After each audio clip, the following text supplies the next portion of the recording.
गुरुजी, दृष्टा और दर्शन, अनुभवकर्ता और अनुभव में ये विभाजन कैसे होता है? दृष्टा और दृश्य दोनों अलग-अलग समझते हैं तो फिर मन बनता है ना गुरुजी, विचार बनते हैं। ऐसा है, विचार जो है वो मन से बनता है। साक्षी जो है वो सब प्रकाश डालता है। दृष्टा जो है वो दृश्य को भी देखता है और साक्षी के साथ भी होता है।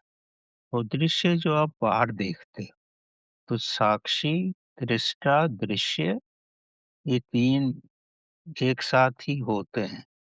जब तीनों एक ही हो जाएँ, तो जो आपके बाहर है वही आपके भीतर होता है।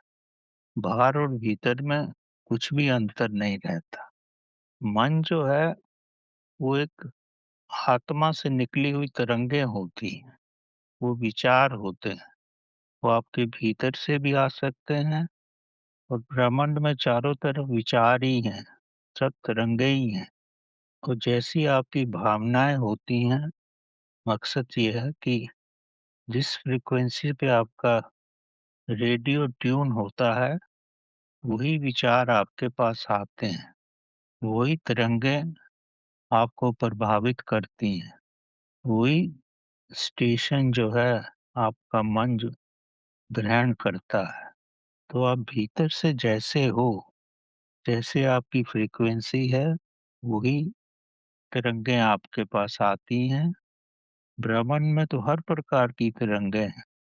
अब जैसे आप एक कमरे में हो, जितने भी संसार के रेडियो स्टेशंस हैं या टीवी स्टेशंस हैं, सबकी तरंगें उस कमरे में हैं, उस स्थान पर हैं। लेकिन आपकी जो फ्रीक्वेंसी है, वही स्टेशन को कैच करेगी। मकसद जैसे आप भीतर हो, वैसे ही आपके विचार होंगे और वही आपको प्रभावित करेंगे। तो जैसे-जैसे आप स्वयं का विकास करोगे, तो आपके पास उचित तरंगे आने लगेंगी।